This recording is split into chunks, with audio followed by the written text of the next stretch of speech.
Les anciens ont menti pour protéger le village, et la forêt a puni l'innocent.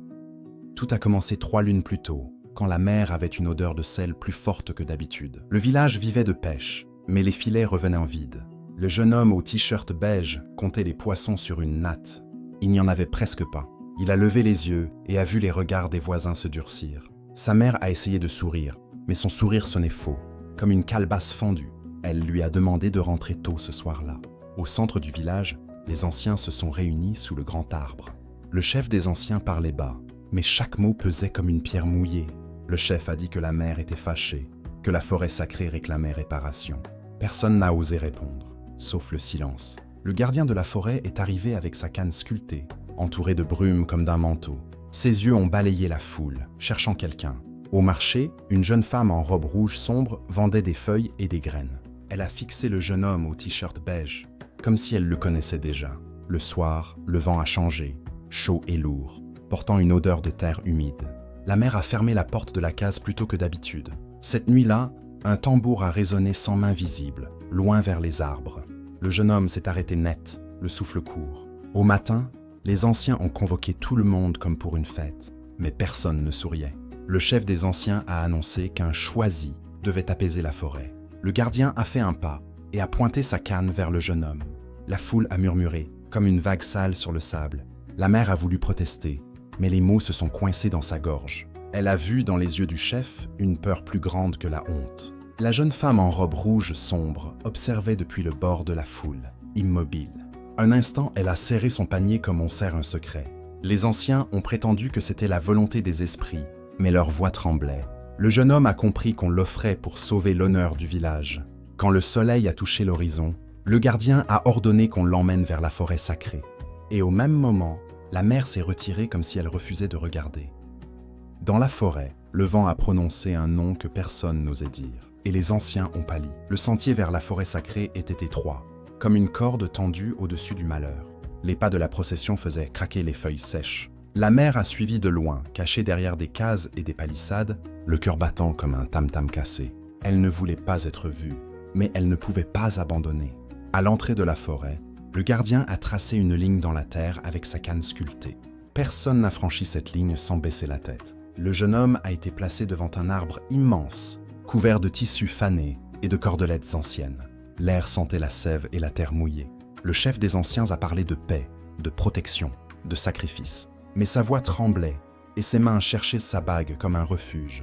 La jeune femme en robe rouge sombre est apparue entre deux troncs, sans bruit, comme si la forêt l'avait portée. Elle a croisé le regard du jeune homme et n'a pas cligné des yeux. Le gardien a murmuré des paroles anciennes, si basses qu'on les entendait plus dans la peau que dans l'oreille. Les flammes des torches ont vacillé toutes ensemble. Alors le vent a soufflé d'un coup et les tissus sur l'arbre ont claqué comme des drapeaux de deuil. Dans ce bruit, un nom a semblé passer et plusieurs anciens ont sursauté. La mère, restée à la lisière, a entendu le même nom et ses jambes ont failli lâcher. Ce nom venait de sa propre maison, un nom qu'elle avait enterré.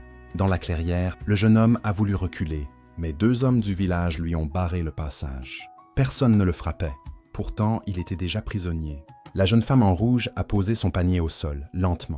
À l'intérieur, il n'y avait pas de nourriture, seulement des feuilles sèches et une petite corde noire. Le chef des anciens a détourné les yeux, comme s'il ne voulait pas voir ce panier. Le mensonge avait une odeur, et cette odeur montait jusqu'à la gorge. Le gardien a touché le tronc de l'arbre sacré, puis il a regardé le jeune homme comme on regarde une porte qu'on va fermer.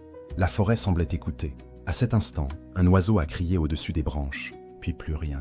Même les insectes ont cessé leur chant, comme si la nuit retenait son souffle. La jeune femme en rouge a fait un pas vers le jeune homme et a murmuré quelque chose au gardien. Le vieil homme a hoché la tête, et l'arbre a craqué comme s'il répondait. Après le craquement de l'arbre, les anciens ont reculé comme si la terre venait de parler. Le gardien a levé sa canne et a ordonné le silence. Le jeune homme a cherché un visage ami dans la foule, mais il n'a rencontré que des yeux fuyants. La solitude lui collait à la peau plus fort que la sueur. La jeune femme en rouge a ramassé la corde noire du panier, lentement, sans trembler. Le chef des anciens a serré les dents, comme s'il allait vomir son propre mensonge. Le gardien a expliqué que la forêt ne voulait pas le sang, elle voulait la vérité. Et la vérité, disait-il, devait être attachée pour ne pas fuir. On a lié les poignets du jeune homme avec la corde noire, sans brutalité mais sans pitié. La corde semblait froide, comme trempée dans une nuit plus vieille que le village. À la lisière, la mère s'est approchée. Cachée derrière un tronc, le souffle court. Elle a vu la corde, et elle a compris que ce rite n'était pas une simple peur. Le gardien a posé sa paume sur la terre et a fermé les yeux. Les torches ont baissé comme si quelqu'un soufflait dessus, mais personne ne bougeait. Un murmure a couru entre les feuilles. Un prénom, puis un autre, comme une liste de dettes. Le chef des anciens a blêmi, car l'un de ces prénoms était celui de son propre fils disparu. La jeune femme en rouge a regardé le chef, puis l'arbre, comme si elle comptait les battements d'un cœur invisible. Son calme faisait plus peur que la colère. Le gardien a demandé au chef d'avouer ce qu'il avait caché, le jour où la mère a avalé un enfant. La foule a remué, et la honte s'est levée comme une poussière. Le chef a nié, trop vite, trop fort. Mais le son de sa voix ne tenait pas, comme un toit de paille sous la pluie. Derrière l'arbre, un bruit de pas a répondu au mensonge, lent et lourd. Ce n'était pas une menace visible, c'était un avertissement. La mère a porté la main à sa bouche pour étouffer un sanglot. Elle a compris que la forêt connaissait son secret aussi. Le jeune homme, attaché, a relevé la tête vers le ciel invisible entre les branches. Son regard demandait une seule chose. Pourquoi lui? La jeune femme en rouge s'est approchée de son oreille et a soufflé une phrase. Le jeune homme a pâli, car elle venait de lui révéler qui il était vraiment. Quand le chef des anciens a enfin parlé, même la forêt a semblé pleurer avec lui. La phrase murmurée par la femme en rouge a laissé le jeune homme sans voix. Il a tourné la tête vers le chef des anciens, comme s'il regardait un père qu'on lui avait caché. Le chef des anciens a reculé d'un pas, puis d'un autre, jusqu'à sentir le tronc derrière lui. Ses yeux disaient « Ne demande pas ». Le gardien a frappé sa canne contre le sol, une seule fois. Le bruit a sonné comme un jugement, pas comme un appel. La mère, cachée, a vu la honte s'installer sur le visage du chef. Elle a compris que la douleur qu'elle portait seule allait tomber sur tout le monde. Le chef des anciens a murmuré que, des années plus tôt, la mère avait pris son fils lors d'une tempête. Le village avait eu peur de la colère des esprits. Pour réparer, les anciens avaient en fait un pacte. Garder le silence, offrir chaque année une part des récoltes à la forêt. Mais cette année-là, ils n'avaient rien à offrir.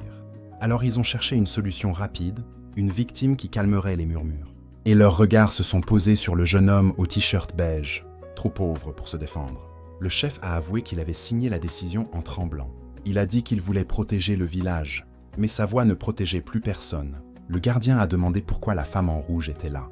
Le chef a évité son regard, comme s'il connaissait déjà la réponse. La femme en rouge a déclaré qu'elle était revenue chercher ce qu'on lui avait volé. Ses mots étaient calmes, mais ils coupaient plus que des lames. Le jeune homme a regardé sa mère au bord des arbres. Il l'a reconnue dans la pénombre.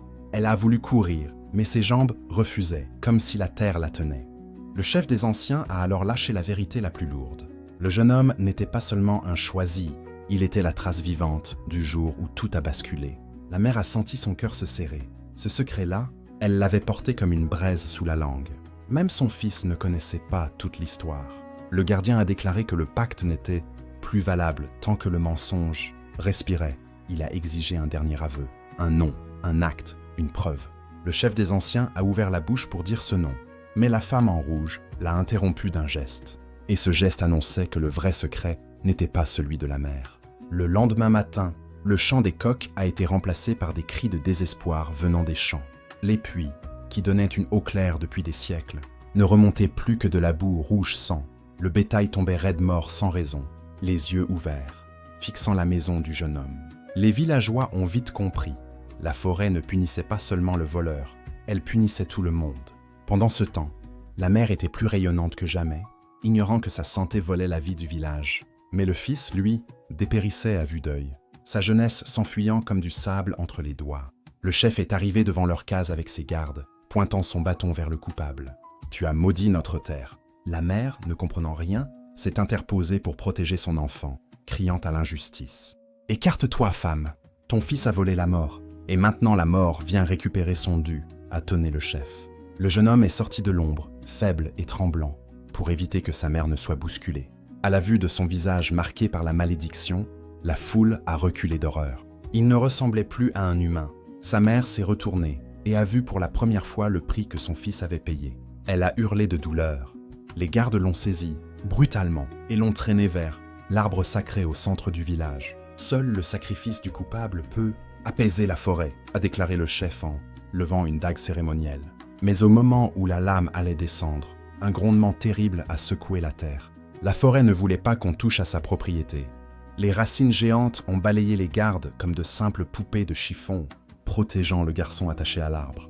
Le chef a reculé, terrifié, son couteau tombant des mains. Il a compris que la justice des hommes ne valait rien ici.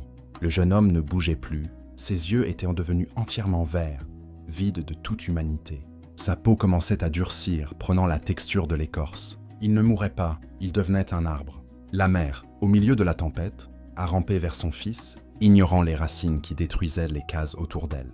Elle hurlait son nom, mais la chose qui était autrefois son enfant ne répondait plus qu'au murmure du vent. Soudain, une voix caverneuse est sortie de la bouche du garçon, la même voix que celle de l'esprit de la forêt. La dette est payée, il m'appartient désormais. Pars, femme, et vite à vivoler. La mère a regardé ses propres mains, lisses et fortes, puis le corps brisé de son fils. La révélation l'a frappée comme la foudre. Elle vivait parce qu'il mourait.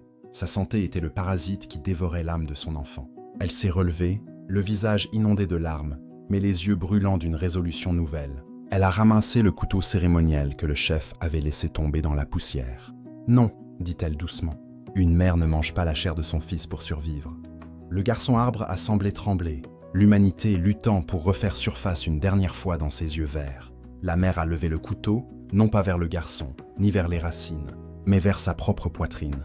« Je rends ce que j'ai volé !» a crié la mère, sa voix couvrant le bruit du tonnerre. Avant que quiconque puisse l'arrêter, elle a plongé la lame dans son cœur, libérant le vol de vie qu'elle n'avait jamais demandé. Au moment où elle touchait le sol, l'écorce qui recouvrait le jeune homme a explosé en 1000 morceaux. Le lien maudit était rompu.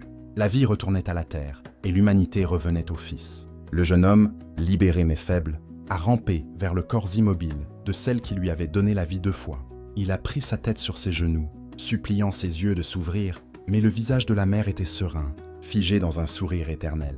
Les villageois sont sortis de leur cachette, honteux, observant en silence le prix de l'amour maternel. Le chef s'est approché et a posé une main sur l'épaule du garçon, mais celui-ci l'a repoussé avec dégoût. « Ce village voulait une mort pour être apaisé », a dit le garçon. « Vous l'avez eu. Maintenant je pars. » Il a marché vers la forêt sacrée, non plus comme un voleur, mais comme un homme qui n'avait plus rien à perdre. On dit que la forêt s'est ouverte pour le laisser passer, respectant le sacrifice de la mère.